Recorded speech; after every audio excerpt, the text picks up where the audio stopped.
Hello, Stampers.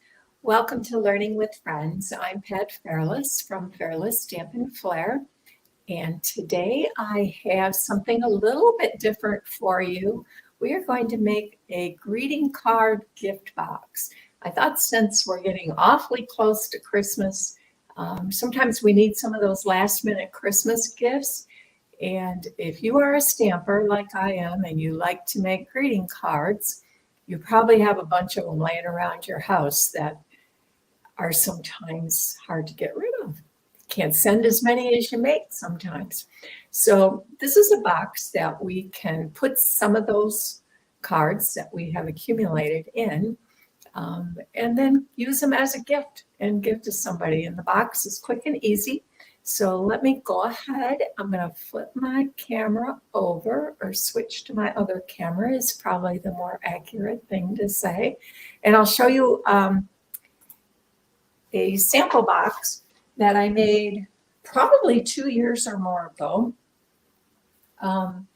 If you are part of the Clump and Stompers group, which is what I'm part of, Jackie Bolheis is my upline, and she and 3 of her friends, if you're in a downline in any of those or a customer in any of those, you may have participated in quarterly retreats that they've been doing since around the time of COVID, called Creative Aid. And this box here was one that I believe it was Connie Stewart showed us how to make, I think. And I love it. It's really easy. So let me just show you what it looks like. This is one I made obviously a couple years ago because this used the flowering tulips bundle that we had way back then. But it is kind of like a little book that holds, depending on how thick and fancy your cards are, it can hold, I would say, up to 6. If you do a lot of embellishments or a lot of dimensionals, then you probably won't be able to get that many in it. You could probably, but you could at least get 4, which is a nice gift for someone. So I'm going to show you how to make this box. It looks a little complicated, but it's not. There are basically, and I have a tutorial that I will give you a link to so you can download this tutorial, which includes some diagrams for cutting and scoring. So this is basically the base of the box, and it measures 10 5/8 by 6 inches. You don't need to write that down. All the dimensions and the scoring information will be in the tutorial, so you can just watch. And we're going to score this at 4 3/4.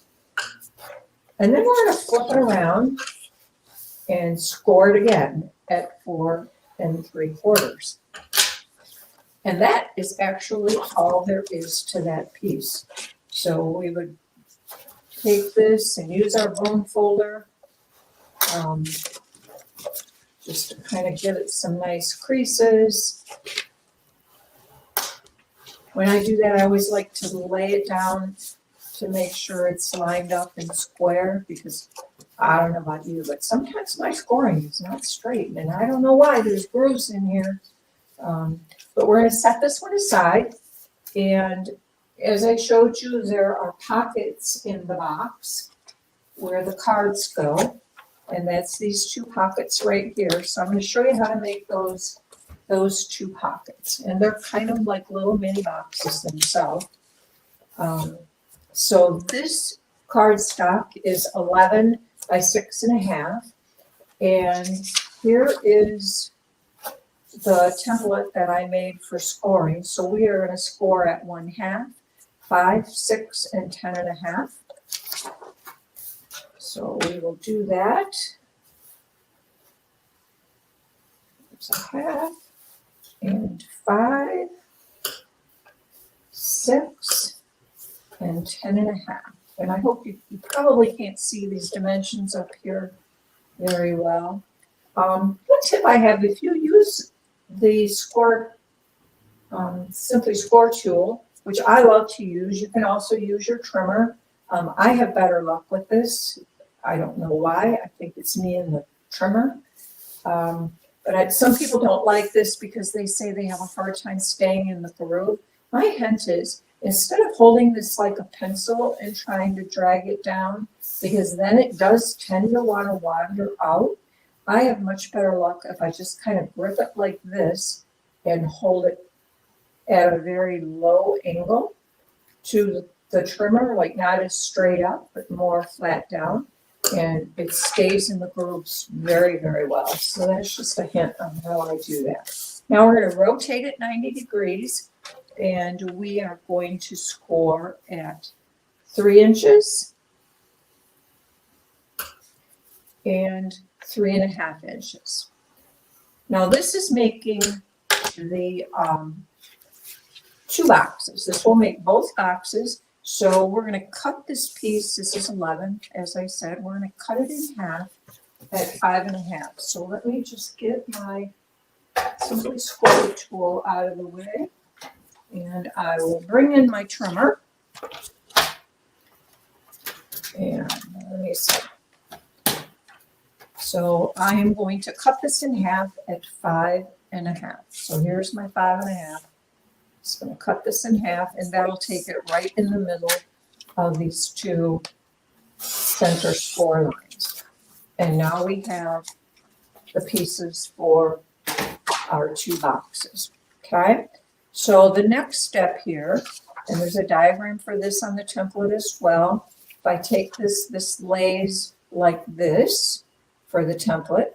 Actually, I take the F, it lays like this, and we're going to snip in here on these edges. So the template is your pieces like this. You can see the 2 score lines here, and there's a score line out on each side. So we're just going to take this and we're going to snip right along these score lines up to where the other one crosses. And we will do that on both sides. And then we're going to cut a little angle out of here, kind of just a little bit of a wedge to make our box. So we're going to do that on both sides and on both of the boxes. And you don't have to be too fussy. Just make sure when you're making the wedge that you're snipping it out of this little square here, you don't want to wedge it out in this direction because this is the side of your box, okay? So let's repeat that with the other one.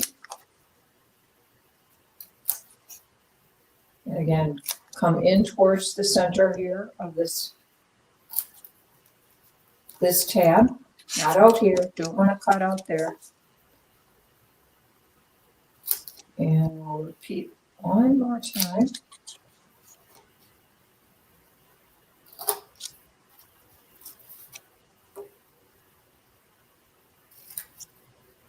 Okay, and we are now all done with cutting and scoring. And we're going to start to put these little pockets together. So the first thing we're going to do is we're going to take our bone folder. I'm going to put the bone folder here. And we'll just give all of these a good crease.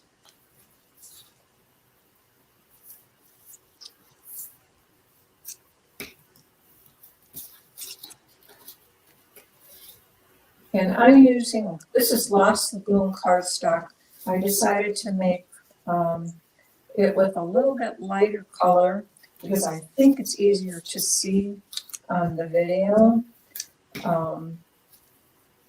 If you have dark cardstock, a hint is when you use your bone folder, I don't know if you've ever noticed, but it sometimes can make a real shiny mark here. And if you have an issue with that on the darker colors, just lay a piece of paper across it. Okay. Oh, excuse me. A little bit of drink of water here. My house is very, very dusty, and it makes me cough a little bit. I have had contractors here for probably almost a month now, maybe over a month. Ugh. And you would not believe the dust and dirt. And so I breathe that stuff in, and every once in a while it gives me a tickle in my throat. And of course it's going to do it when I'm trying to talk. So if I cough, I apologize. Okay.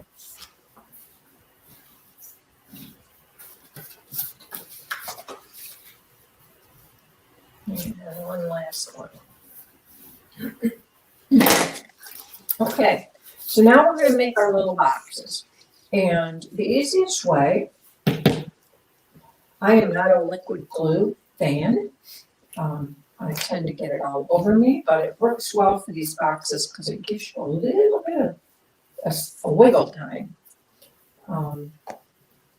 Just put a couple little dots on those two little tabs, and you're going to bring these in, one of the sides in, doesn't matter which one, and then just bring this up and kind of hold it to make a square. You want that to be nice and square. And the same thing here. So your tab is outside of this flap because we're going to cover it with the other tab.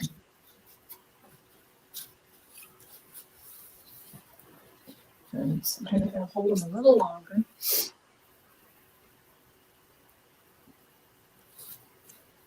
Okay, so half of our box is done. Now we're going to take this, we're going to put glue on this, adhesive on this flap here, and we will bring this in and close it up, and you can see that's going to cover that little tab right up, and it looks very neat and clean.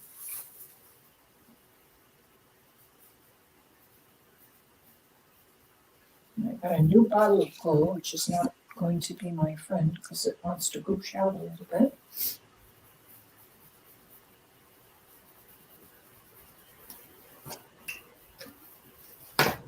Okay, now a hint.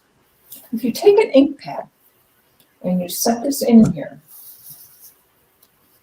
this is like the perfect width, and it gives you something to squeeze on. So you can bring this in and just flip it over and hold it. Give it a good press. You can even put it down on the table and have it hold it.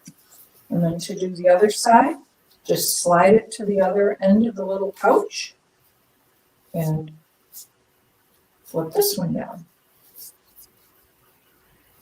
And it gives you some support to help push, because if you're just holding it, it wants to move away from you. So,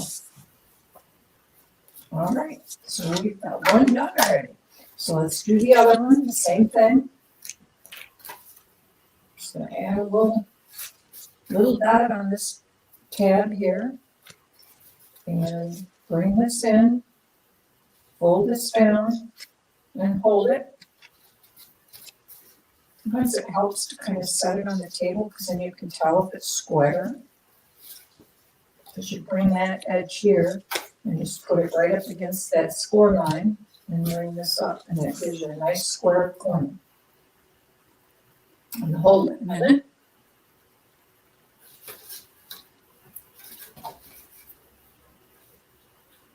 And we'll do the same thing. We'll add a little bit here. If you don't use liquid adhesive, you may want to use something like tear and tape or Stampin' Seal Plus. You do want a fairly strong adhesive to hold these things nice and secure. So I'm going to put my ink pad in here again, push it to this side so it's up against this flap, and bring this down and fold it over. And now I've got a surface here that I can push that on, right? Just kind of gives you some support. And we'll bring it up to the other side, and we will do the same thing.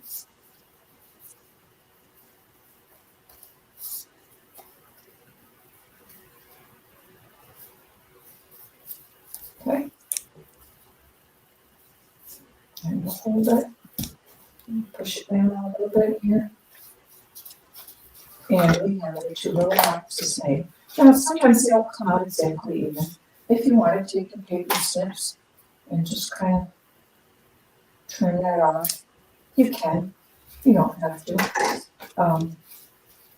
Now, the one thing I want to show you is when we put this, we're now going to put this into our box here, the piece we did first, and we're going to lay these on the back of this. You want to line this bottom of this up with the bottom of the card. You want to line this side up with this score line. Now we're not gonna put adhesive here. We're only gonna adhere it to the flat back, but we can push it up there to make sure that that's where we position it correctly. Now when you look at this, we have this little pouch. And you can see the fold is here on this side. If I flip it over, can you see that here's the seam? And you see that flap edge? So you want this side, wherever you see this, to be down against your base, because that way you get a nice rounded corner. Here you would see that edge. So you want this to be down. And again, let's just take some liquid adhesive. It works well, it's strong, and like I said, it gives you some wiggle room. So I'm going to bring this up, and I'm going to lay this into that corner and kind of bring this straight, and then look across on the bottom here to make sure I'm lined up with the bottom of the card. And you can always take your little box here and push this on your table and push this down on your table to make sure you're aligned. And again, if I put this back in here, I now have something, oops, that's the plus. It allows you to move. But that now I can push on here and give that just a couple seconds to adhere. Otherwise, I'm pushing on space or air, right? So the ink pad is like the perfect size. So we're going to put this in here. And again, I want to look for the nice rounded corner, not the side with the edge. The side with the edge is where I want to put my adhesive.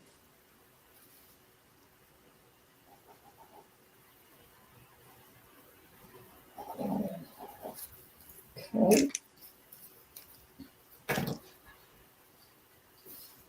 And I'm going to lay this up against the bottom edge and this side against this score line. And you can bring this up just to make sure you're up nice and tight. And we'll hold it a minute. And that basically is how you make this box. Now decorating it, you can decorate it however you want. I am going to use the Perennial Lavender Sneak Peek that will be available on January 4th. If you're a demo, you can already pre-order it. So I'm going to use that to decorate my card. This size here is, if you make a card front, which our standard card size here in North America is 5.5 by 4 1/4. If you make a card front that's 5.5 by 4 1/4, it fits perfectly on here. Okay. And here I made this with Blackberry Bliss, it's gorgeous, great. And this is the designer series paper called, what is it called? It is called Perennial Lavender designer paper. So you can see how that fits perfectly On the front, this is 5.5 by 4.25, and again, all those dimensions will be in your in the tutorial that I will put a link at the bottom of the video. I'm going to use dimensionals to attach this. I'm a bit of a dimensional aholic. I do like dimensionals. I just think it adds some interest to the card. Now, if you want to use a ribbon to hold this closed, the best way to do that is take a piece of ribbon at this point before you decorate it and just kind of, I've got some, this is the burlap ribbon. I think it comes in a combination with real red. And just kind of wrap this around, get them kind of equal, like that. And then what I like to use here, just to hold it in place, because my decorated panel is going to go on top, so this will all get covered up, is just take a piece of tear tape. I'm going to put it approximately in the center.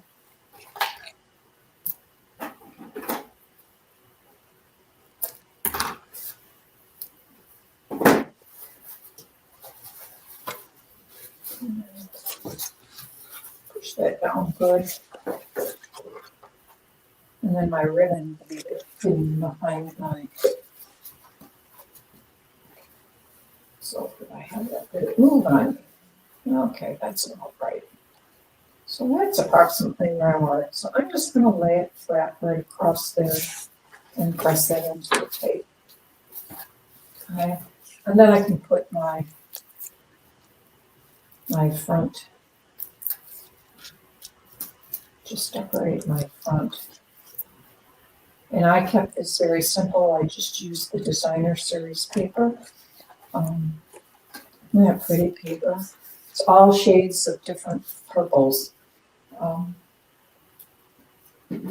And also part of that suite, it comes with these purple gems, which are really pretty. Purple fine shimmer gems, nice and sparkly. So we'll use some of those on the front. And the full suite also comes with another stamp set that is called Perennial Postage. And it is all sentiments. So this is one of the sentiments from there. And the dies, the coordinating dies with the sentiments with that bundle, they're kind of like these postage stamps. And they're all different sizes of rectangles. So that's what I'm using. So we're going to stick this on here. This butterfly, this little paper butterfly, and I could take my bone folder, probably will, and just curve it just a little bit, kind of like you were going to do some curling ribbon, but very gently.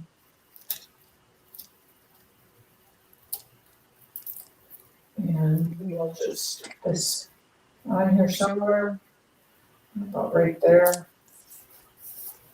Okay. These butterflies are also part of the suite. They're called paper butterfly accents. And how did I lay them out here? They're actually die cuts, and there's many, many sheets of them. On each sheet there's 5. So there's lots and lots. I used my blender brush with gorgeous grape and fresh freesia and just colored it a little bit. You could also take wink of Stella and kind of add some shimmer. So let me just add some of these little gems on here somewhere. Here and there, doesn't really matter. Rolls of 3. And there is the front of our box. Now, we can fill this with cards. They could be coordinating cards. They could be cards you have from your stash. I did make some additional cards, so I'm going to show you those. I'm not going to show you how to make these. This one was cased totally out of the Spring Mini catalog. Changed the colors up a bit, but the design was right out of the catalog. And this is the stamp set from that perennial lavender stamp set. This is some of the flowers from that, and I just used the same ones on the inside. Here you can see this is the largest rectangle die from those postage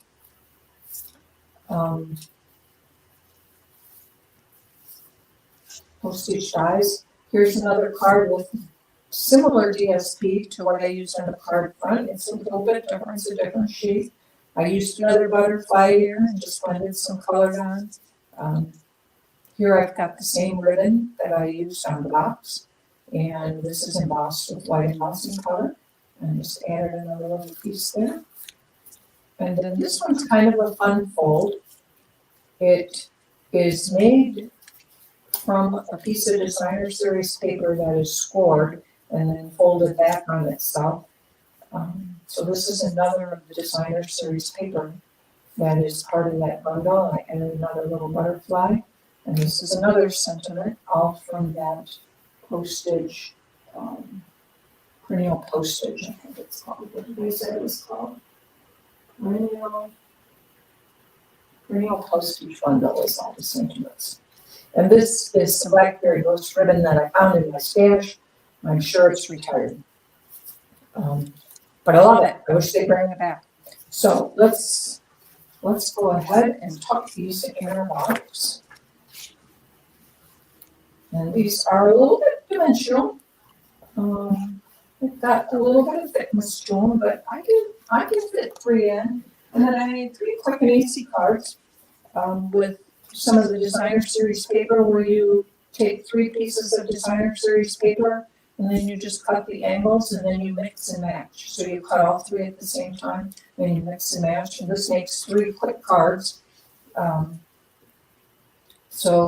you can see that these are all the same, but you're just taking a different piece each time because you've got 3 different pieces of each, one top, one middle, and one bottom of each, and then you just mix and match.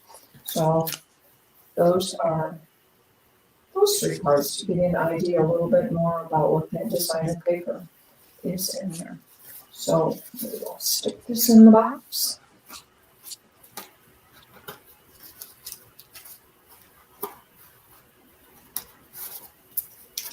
And wrap it up, tie this in a bow. And we are ready we have a gift. If you're like my friends, they love getting gifts of cards. So, and I would probably take these and just trim them up a little bit, make them look a little bit better. Okay, so there is our perennial lavender box all ready to gift to somebody.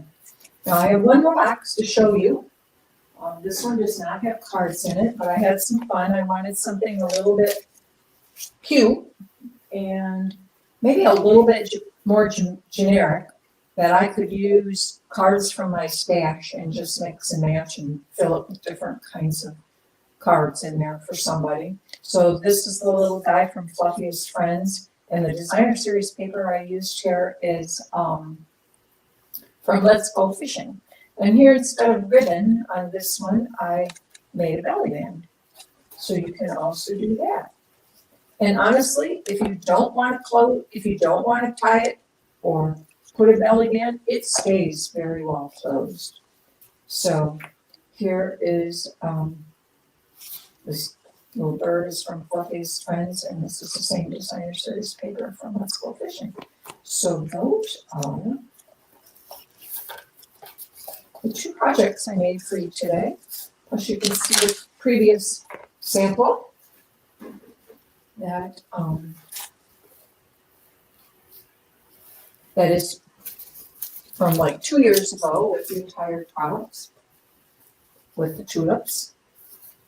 But those are retired, but that was my sample on how to do it. So here we go. I'm going to clean up my mess.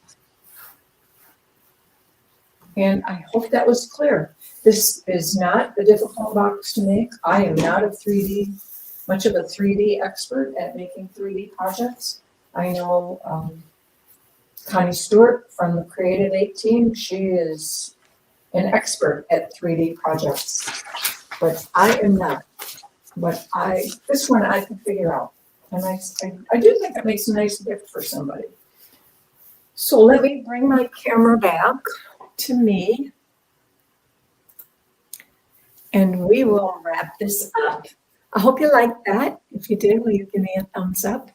I hope the lighting is okay. It is very dark outside, as I indicated.